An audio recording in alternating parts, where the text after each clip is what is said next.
Very good morning to all of you. एक बार फिर से आपका इंग्लिश की इस क्लास के अंदर स्वागत है। पिछली क्लास के अंदर हमने पार्ट्स ऑफ स्पीच को पढ़ा था। पार्ट्स ऑफ स्पीच में हमने पार्ट्स ऑफ स्पीच को समझा था, उसके बेसिक कॉन्सेप्ट को समझा था, उसके तमाम 8 किस्मों को हमने तफसील से पढ़ा था, जिसमें noun, pronoun, verb, adverb, adjective, preposition, conjunction, interjection को पढ़ा था। आज हम प्रोनाउन के काइंड्स को पढ़ेंगे कि प्रोनाउन के काइंड्स कितने होते हैं और हर एक को विद एग्जाम्पल समझेंगे। तो चलिए शुरू करते हैं अपनी इस क्लास को। दोस्तों, प्रोनाउन के जो काइंड्स होते हैं वो 10 हैं। Personal pronoun, possessive pronoun, reflexive pronoun, emphatic pronoun, demonstrative pronoun, indefinite pronoun, distributive pronoun, reciprocal pronoun और relative pronoun and interrogative pronoun. Pronoun के काइंड्स को शुरू करने से पहले मैं एक बार फिर से आपको प्रोनाउन को समझा देना चाहता हूँ, only for the sake of revision. मैं रिवीजन के तौर पर बता देना चाहता हूँ कि प्रोनाउन होता क्या है, ताकि आपको जहन में रहे क्लास शुरू करने से पहले। देखिए दोस्तों, प्रोनाउन उसे कहते हैं जो नाउन के बदले इस्तेमाल किया जाता है। तो इन तमाम किस्मों में आप एक चीज़ कॉमन पाएंगे कि जो भी वर्ड इस्तेमाल किया जाएगा वो किसी न किसी नाउन का मुतबादिल होगा, अल्टरनेटिव होगा। ओके, इस बात को जहन में रखते हुए कि जो नाउन के बदले इस्तेमाल किया जाता है उसे ही हम प्रोनाउन कहते हैं। इस बात को जहन में रखते हुए आप क्लास को पूरी तरीके से अच्छी तरीके से समझेंगे। ओके, तो चलिए शुरू करते हैं आज अपनी क्लास को और समझते हैं तमाम किस्मों के प्रोनाउन के। इसमें सबसे पहला है हमारे पास पर्सनल प्रोनाउन। देखिए, पर्सनल प्रोनाउन क्या होता है ये सबसे पहले समझ लेते हैं। देखिए, पर्सनल प्रोनाउन बना है वर्ड पर्सन से। पर्सन का मतलब होता है शख्स। I, we, you, he, she, it and they, ये जितने के जितने हैं सारे के सारे ये पर्सनल प्रोनाउन ये पर्सन से रिलेटेड होते हैं। देखिए, जैसे कि आई किसी इंसान का नाम होता है जो फर्स्ट पर्सन होता है, बोलता है। वी भी फर्स्ट पर्सन होता है, ठीक है। यू भी पर्सन से मुताल्लिक है, ही भी पर्सन से मुताल्लिक है, शी भी पर्सन से मुताल्लिक है, इट भी पर्सन से मुताल्लिक है, लेकिन ये नॉन लिविंग थिंग है जिसे हम अजीवित वस्तु कहते हैं। दे भी प्लूरल के लिए इस्तेमाल करते हैं और ये भी पर्सन के बदले इस्तेमाल किया जाता है, ठीक है। तो इसे हम कहते हैं पर्सनल प्रोनाउन, ठीक है। अब देखिए, टाइप्स ऑफ पर्सन कितने होते हैं। 3 तरह के पर्सन होते हैं, आपने हमेशा पढ़ा होगा। First person, second person, third person. First person I and we को बोलते हैं, मतलब आई एन वी जो होता है वो फर्स्ट पर्सन होता है। और सेकंड पर्सन के अंदर सिर्फ और सिर्फ यू इस्तेमाल किया जाता है। थर्ड पर्सन के अंदर ही, शी, इट एंड दे को इस्तेमाल करते हैं। तो ये हो गया हमारा पर्सनल प्रोनाउन। बहुत सिंपल था, एक बार फिर से रिवाइज कर देता हूँ कि I, we, you, he, she, it and they को पर्सनल प्रोनाउन इसलिए कहते हैं क्योंकि ये पर्सन से रिलेटेड होते हैं। हमारे पास टोटल 3 तरह के पर्सन होते हैं, first person, second person and third person.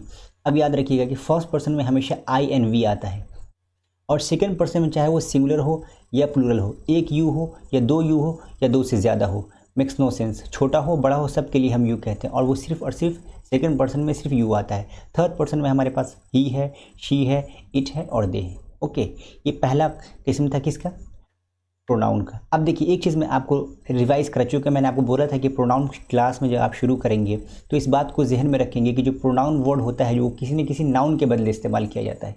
तो यहाँ आप गौर कीजिएगा, आई फॉर एग्जांपल मैं बोल रहा हूँ आपको ज़फ़र याब कासमी, तो ये जो मेरा नाम है उसके लिए मैंने आई इस्तेमाल किया, क्योंकि मैंने आपको बताया था पिछली क्लास के अंदर कि नाउन का रिपीटेशन बार बार नहीं किया जा सकता है। इसीलिए फॉर एग्जांपल मैं बार बार अपना नाम ये नहीं कह सकता कि मैं Zafar Yab Qasmi, Zafar Yab Qasmi. At that time I will have to use some pronoun, इसलिए मैंने अपने लिए आई का इस्तेमाल किया। जब हमारे साथ कई लोग होंगे तो हम कहेंगे वी, और जब सामने वाला कोई बात करेगा तो वो अपना एक बार नाम लेगा या मैं उसका एक बार नाम लूँगा कि यू राजू, एंड उसके बाद जो है राजू के बाद मैं उसका यू कहूँगा, तुम क्या कर रहे हो।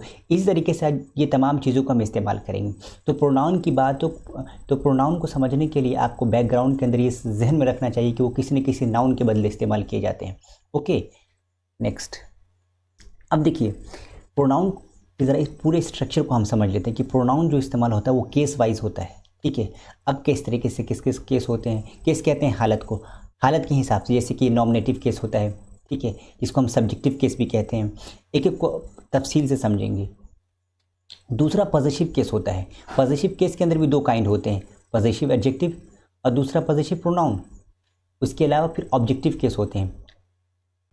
ऑब्जेक्टिव केस के अंदर क्या होता है वो मैं आपको बताऊंगा। तो सबसे पहले मैं शुरू करता हूँ नॉमिनेटिव केस से। देखिए, नॉमिनेटिव केस में क्या होता है, सब्जेक्ट जो होते हैं वो इस्तेमाल किया जाता है, जैसे आई, ये पर्सनल प्रोनाउन।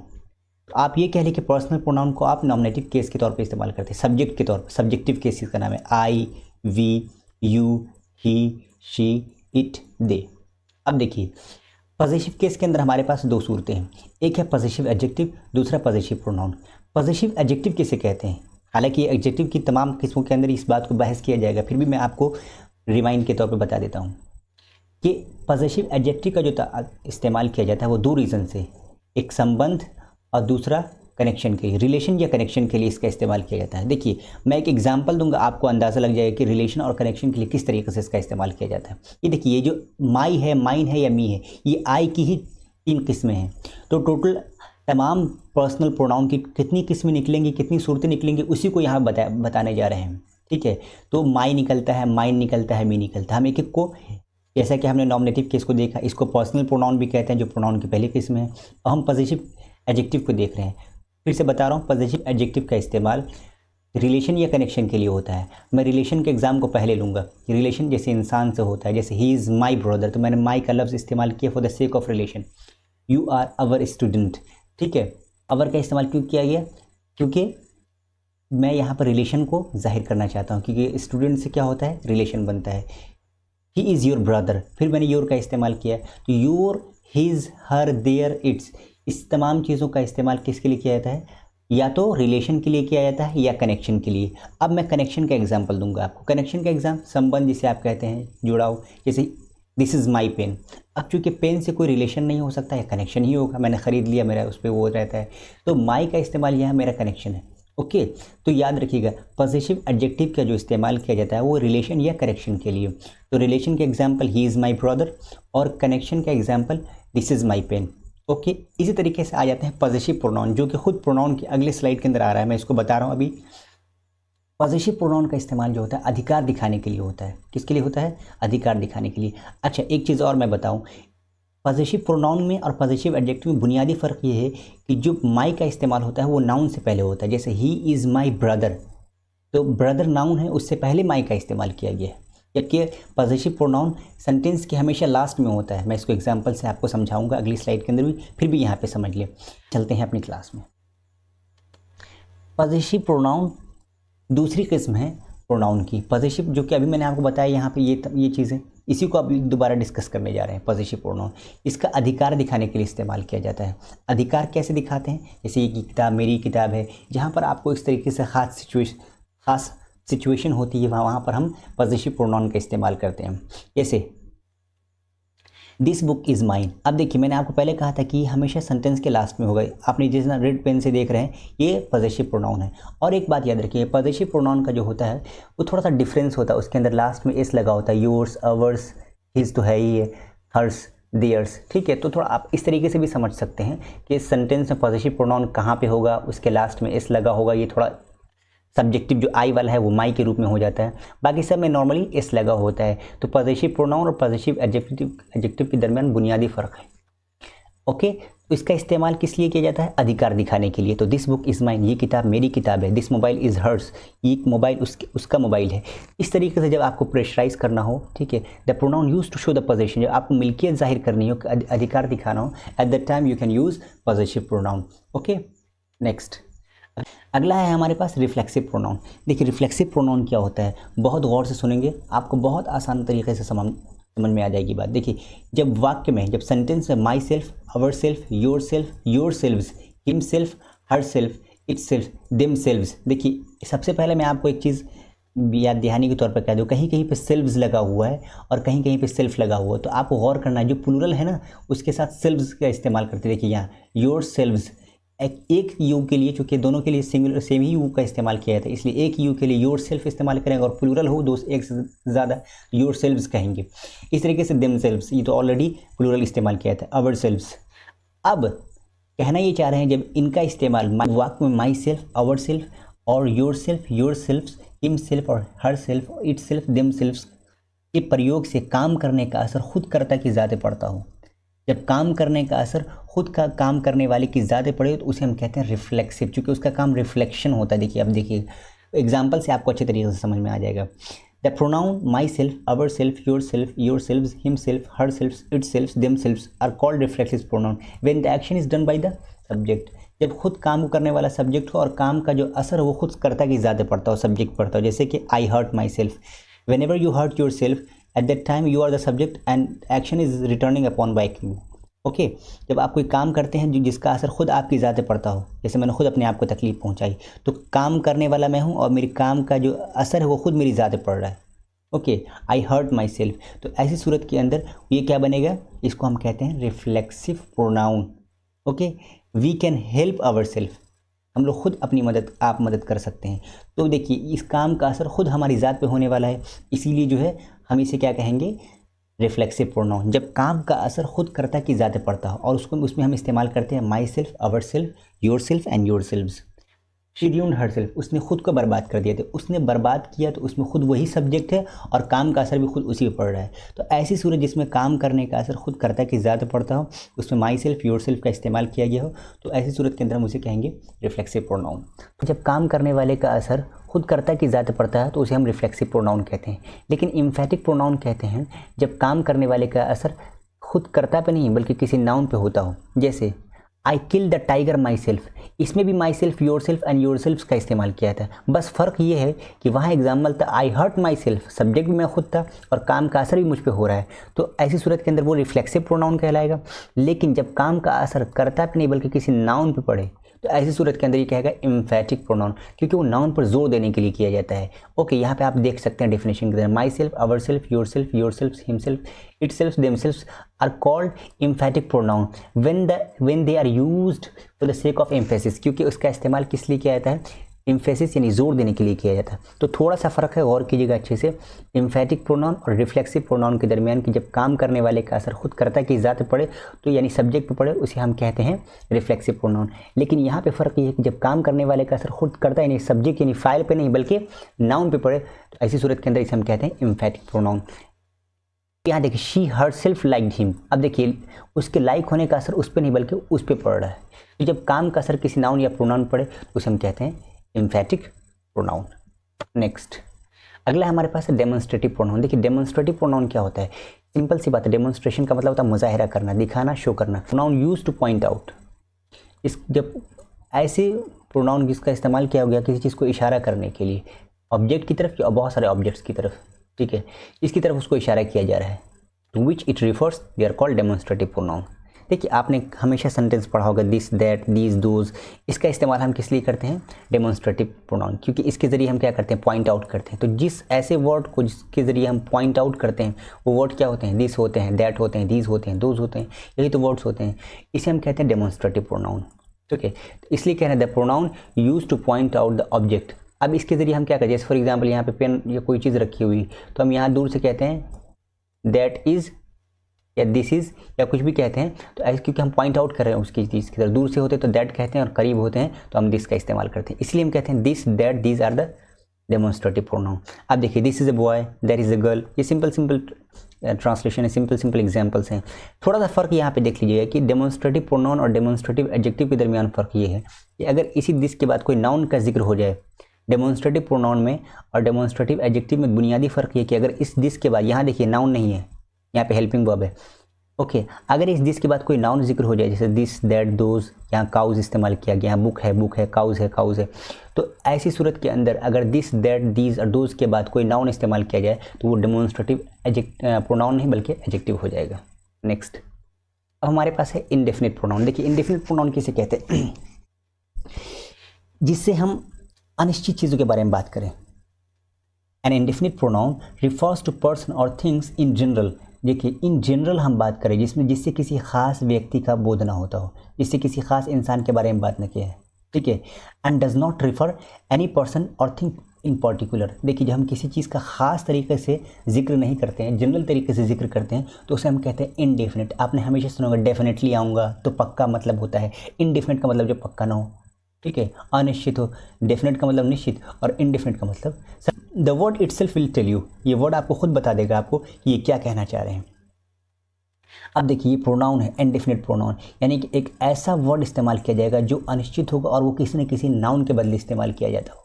जैसे somebody has stolen my pen, एक ही एग्जाम्पल को अच्छी तरीके से समझिए, somebody has stolen my pen, किसी ने मेरी पेन चुरा ली। अब देखिए यहाँ पे जनरल बात की जा रही है, तो वही कह रहा है जब जनरल इन जनरल डिस्कशन किया जाए तो उसे हम कहते हैं इंडेफिनिट प्रोनाउन। और याद रखिएगा प्रोनाउन है, न कि नाउन, और ये किसी न किसी नाम के बदले इस्तेमाल किया, क्योंकि हमें पता ही नहीं किसने मेरी कार चुरा ली या पेन चुरा ली, तो ऐसी सूरत में समबडी मैंने इस्तेमाल किया। याद रखिएगा समबडी, अब जैसे फॉर एग्जांपल XYZ कोई भी, मान लीजिए W एक इंसान है, उसने चोरी की, ओके, तो W ने मेरी कार चोरी की या मेरी पेन चोरी की, तो उसके लिए मैं, चूँकि मैं उसका नाम जानता नहीं हूँ, इसीलिए मैं समबडी इस्तेमाल कर रहा हूँ। ठीक है, तो somebody has stolen my pen, तो इसलिए समबडी का इस्तेमाल किया, क्योंकि समबडी क्या है, प्रोनाउन है और ये नाउन के बदले इस्तेमाल किया जा रहा है। ठीक है, इस तरीके से एनीबडी कैन बीट हिम, कोई भी उसको मार सकता है, जनरल बात कर रहे हैं। सम आर जनरल, ये भी जनरल है, पर्टिकुलर किसी को नहीं कहा जाता है क्लास के अंदर। जैसे कुछ स्टूडेंट बहुत टाइमली आते हैं तो उसे कहते हैं कुछ स्टूडेंट बहुत अच्छे हैं, टाइमली आते हैं, तो जनरल बात की जाती है, वहाँ पे किसी का नाम लिए। जब हम फिर कहते हैं ऑल आर फुलिश, सब के सब बेवकूफ़ हैं, तब भी जनरल ही होता है, किसी को पर्टिकुलर, यानी कि जब पर्टिकुलर तरीके से किसी को ना कहा जाए, जनरल तरीके से किसी बात को कहा जाए, उसमें somebody, anybody, some, all, none, many, none of, nothing, इस तरीके के वर्ड इस्तेमाल किए जाते हैं, उसे हम कहते हैं इंडेफिनिट प्रोनाउन। और याद रखिएगा वो किसी न किसी नाउन के बदले इस्तेमाल किए जाते हैं। नेक्स्ट, अगला है हमारे पास डिस्ट्रीब्यूटिव प्रोनाउन। ये बहुत आसान है। डिस्ट्रीब्यूटिव प्रोनाउन में हम इस्तेमाल करते हैं ईच, आइदर, नाइदर को। ठीक है, इसी को कहते हैं डिस्ट्रीब्यूटिव प्रोनाउन। ठीक है, अब देखिए एक चीज़ याद रखिएगा, each of you is guilty. एक बात हमेशा याद रखिएगा, ईच ऑफ यू के बाद हमेशा प्लूरल होगा। Okay, each of the boys, इसका मतलब क्या होता है, तुम में से हर एक, लड़कों में से हर एक। ओके, तो याद रखिएगा ईच ऑफ द बॉय, और उसके बाद जो वर्ब इस्तेमाल होना है वो सिंगुलर ही इस्तेमाल होना है। ठीक है, ईच ऑफ द बॉयज़, अक्सर लोग इसके अंदर बहुत गलती कर देते हैं, ईच ऑफ यू, यू देखते हैं प्लूरल है, आर गिल्टी, यहाँ बॉयज़ देख लिए, each of the boys are intelligent, नहीं, इनमें से प्रत्येक की बात की जा रही है, इसलिए सिंगुलर इस्तेमाल होगा यहाँ पर, इसलिए हम यहाँ पे इज इस्तेमाल करेंगे। तो ईच, आइदर, नाइदर को हम क्या कहते हैं, डिस्ट्रीब्यूटिव प्रोनाउन, और इसका इस्तेमाल आप ध्यान से देखेंगे, एक एक को अच्छे तरीके से देख लेते हैं। Each of you is guilty, तुम में से हर एक क्या है, गुनहगार है। Each of the boys is intelligent, हर एक बच्चा क्या है, ज़हीन है। अब देखिए फिर से बता रहा हूँ कि ईच ऑफ द बॉयज़ होना चाहिए, ईच ऑफ द बॉय गलत होगा, और यहाँ पे इज़ नहीं, यहाँ पे प्लूरल नहीं, बल्कि यहाँ पे सिंगुलर ही होगा। Okay, either of you can take this book, तुम में से कोई एक, देखिए आइदर ऑफ यू का मतलब होता है तुम में से कोई एक, आइदर ऑफ देम, उनमें से कोई एक, आइदर ऑफ अस, हम में से कोई एक, तो उनमें से कोई एक, हम में से कोई एक, either of you, either of us, इस तरीके से आप इस्तेमाल करेंगे। और इस तरीके से neither of the two boys, दो लड़कों में से कोई नहीं, इनमें से कोई नहीं, उनमें से कोई नहीं, हम में से कोई, neither of us, neither of them, इस तरीके से आप उसमें आइदर ऑफ या नाइदर ऑफ का इस्तेमाल करेंगे। बहुत सारे लोग उसको आइदर की बजाय ईदर ही पढ़ते हैं, नाइदर की जगह नीदर ही पढ़ सकते हैं, कोई मसला नहीं है, ये कोई बहुत बड़ा मसला नहीं है। अभी देखिए वन ऑफ द स्टूडेंट्स, ठीक है, अब फिर मैं बता रहा हूँ यहाँ पे कि आप इसको प्लूरल लेके आएंगे, विल विन द प्राइज़, कोई एक student, one of the student, यानी स्टूडेंट में से कोई एक जो क्या होगा, प्राइज़ जीतेगा। तो इस तरीके से हम इसे क्या कहते हैं, डिस्ट्रीब्यूटिव प्रोनाउन। फिर मैं आपको बता दूं कि जो प्रोनाउन इस्तेमाल किया गया है ये किसी न किसी नाउन के बदले इस्तेमाल किया गया। ध्यान रखिएगा, हमेशा इस बात को ध्यान रखिएगा कि जब भी प्रोनाउन का जिक्र होता है वो किसी न किसी नाउन के बदले इस्तेमाल होता है। फॉर एग्जाम्पल, एक पहले एग्जाम्पल को देख लेते हैं, each of you is guilty. Okay, अब मैं कह रहा हूँ each of you is guilty, मान लीजिए क्लास के अंदर 5 लोग हैं, तो हर एक का नाम है ना, हर एक प्रत्येक इंसान के लिए मैं ईच इस्तेमाल कर रहा हूँ। ओके, तो उन तमाम के लिए जो मैं हर एक के लिए मैं ईच का जो इस्तेमाल कर रहा हूँ, हर एक का नाम है, तो जो नाउन के बदले इस्तेमाल हो जाए उसी को तो प्रोनाउन कहा जाता है। ओके, तो प्रोनाउन की क्लास जब भी आप पढ़ेंगे तो हमेशा इस बात को ध्यान रखेंगे कि वो किसी न किसी नाउन के बदले इस्तेमाल किया गया होगा। नेक्स्ट, अगला है हमारे पास और सिंपल रेसिप्रोकल प्रोनाउन। रेसिप्रोकल कहते हैं एक दूसरे वाला, बाहम वाला, म्यूचुअल वाला और इसके लिए 2 लफ्ज़ आते हैं, दोनों का एक ही माना होता है, each other and one another, इसी को कहते हैं रेसिप्रोकल प्रोनाउन। इसके 2 ही लफ्ज़ इस्तेमाल किए थे, दे love each other, one another. अब क्या कहते, वो लोग एक दूसरे को प्यार करते थे, they loved each other and और वन अनदर, कुछ भी आप इस्तेमाल कर सकते हैं। वी केयर ईच अदर, हम लोग एक दूसरे का ख्याल रखते हैं। They help one another, they help one another. तो इस तरीके से ईच अदर, वन अनदर को आप क्या कहते हैं, एक दूसरे को। तो इस तरीके का सेंटेंस अगर आप समझ जाएंगे तो सेंटेंस के अंदर आप बहुत सारा, इंग्लिश के अंदर बहुत सारा आप सेंटेंस बना सकते हैं। क्योंकि बहुत सारे लोग रेसिप्रोकल प्रोनाउन को समझते ही नहीं है, ईच अदर, वन अनदर का इस्तेमाल नहीं जानते, इसलिए दे फियर टू यूज़, खौफ लगता है इस्तेमाल करने के लिए, इसलिए इसको फेयरलेसली यूज़ कीजिए सेंटेंस के अंदर, बहुत आसान है। आगे हमारे पास है जो समझने वाली चीज़ है वो हमारे पास है रिलेटिव प्रोनाउन। देखिए रिलेटिव प्रोनाउन क्या होता है। रिलेटिव प्रोनाउन वाक्य में अपने से पहले प्रयुक्त नाउन या प्रोनाउन के बदले में आकर उस नाउन या प्रोनाउन की पुनरुक्ति यानी रिपीटेशन को रोकता है और नाउन या प्रोनाउन का संबंध आगे आने वाले शब्द या के समूह से जोड़ता है। देखिए a relative pronoun refers to some noun pronoun going before and relates the said noun pronoun at a group of words coming after. एक बात हमेशा याद रखिएगा कि नाउन प्रोनाउन का जो जिक्र होता है वो क्या होता है, नाउन प्रोनाउन के बदले आता है। रिलेटिव प्रोनाउन का जो जिक्र होता है वो नाउन प्रोनाउन के बदले में आता है और वो नाउन प्रोनाउन की रिपीटेशन को भी रोकता है। अब एक इसको जो डेफिनेशन की है इसको अच्छी तरीके से एग्जाम्पल फिट करते हैं। देखिए कहा है कि रिलेटिव प्रोनाउन वाक्य में अपने से पहले प्रयुक्त किसी नाउन या प्रोनाउन के बदले में आकर उस नाउन या प्रोनाउन की पुनरुक्ति यानी रिपीटेशन को रोकता है। यहाँ देखिएगा this is the book was given to me. अब देखिए दो बार द बुक इस्तेमाल किया गया है, क्योंकि मैंने आपको पहले बता दिया कि इंग्लिश का मसला ये है या किसी भी ज़बान का मसला है कि बार बार एक नाउन का जिक्र नहीं किया जाता। उस नाउन के बदले हम क्या इस्तेमाल करते हैं, प्रोनाउन इस्तेमाल करते हैं। तो अब इस नाउन या प्रोनाउन की रिपीटेशन को भी रोकना है और इसका जो आगे वाला जो सेंटेंस है उसको हम इससे जोड़ना भी है। तो ऐसे वर्ड को हम लेके आएंगे यहाँ पे एक रिलेटिव प्रोनाउन जिसका नाम होगा दैट। ठीक है, तो हम कहेंगे this is the book that was given to me. अब ये जो दैट इस्तेमाल किया गया है वो इस द बुक के लिए इस्तेमाल किया गया है।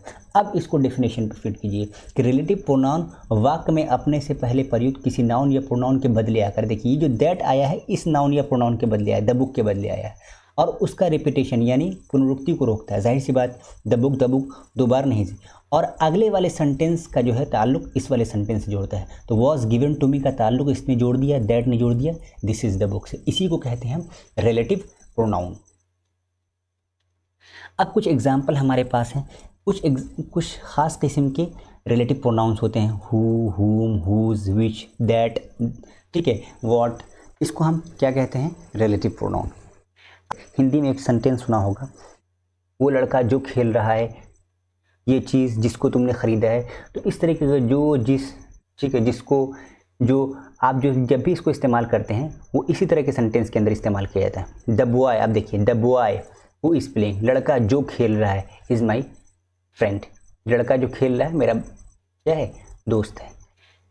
The chair which are broken, कुर्सियाँ जो टूटी गई, कुर्सियाँ जो टूटी हुई, आर नो ऑफ यूज़, उसका कोई इस्तेमाल नहीं है। तो इस हु ने क्या किया, नाउन या प्रोनाउन के रिपीटेशन से रोका और अगले वाले सेंटेंस को पिछले वाले सेंटेंस से जोड़ दिया, पिछले वाले वर्ड से जोड़ दिया। The chair, this is the boy whom all praise, यही वो लड़का है जिसकी तमाम हर कोई तारीफ़ करता है। तो इस तरह का वर्ड जो who, which, that, whose, that, इस तरह का जो वर्ड होता है ये बनता है रिलेटिव प्रोनाउन। एक और सेंटेंस मैं आपको बता दूँ, India is a country where we live, तो जो हिंदुस्तान ही वो जगह है जहाँ हम रहते हैं। तो वेयर का इस्तेमाल हमने देखा है कि ये नाउन या प्रोनाउन के बदले आकर उसकी रिपीटेशन को रोकता है और अगले सेंटेंस का जो ताल्लुक होता है, जो कनेक्शन होता है वो पिछले सेंटेंस से जोड़ देता है। अब ये देखिए here is the book, here is the book that you lent me, यही वो किताब है जो तुमने मुझसे उधार ली थी। तो आपने सेंटेंस में सुना होगा जो, ठीक है, जैसे, जिसको, इस तरीके का जो वर्ड होता है उसको हम रिलेटिव प्रोनाउन कहते हैं।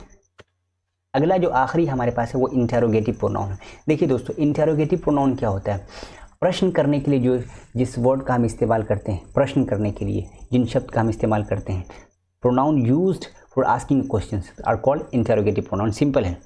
अब याद रखिएगा उन प्रोनाउन को भी अगर आप गौर से देखेंगे तो उसके पीछे कोई ना कोई नाम छिपा होगा। For example who are you, मैंने पूछा mister Wasim who are you, तो मिस्टर वसीम के बदले मैंने हुम, मिस्टर वसीम के बदले मैंने हु का इस्तेमाल किया। इस तरीके से हुम डू यू लव, तुम किससे प्यार करते हो, तो हुम जो है मैंने किसी एक ख़ास इंसान, ख़ास व्यक्ति के लिए मैंने इस्तेमाल किया जिसको मैं नहीं जानता हूँ।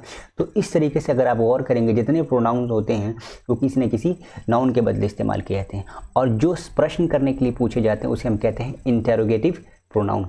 होप आपको क्लास बहुत ही अच्छी तरीके से समझ में आ गई होगी, उम्मीद करता हूँ। अगर आपको कोई चीज़ नहीं समझ में आई you can ask the question in comment sections. Thanks for watching this video. मैं आपसे गुजारिश करूँगा अगर आपको ये वीडियो अच्छी लगी तो प्लीज़ हमारा चैनल सब्सक्राइब कीजिए, शेयर कीजिए। Thank you for watching this video. Have a good time.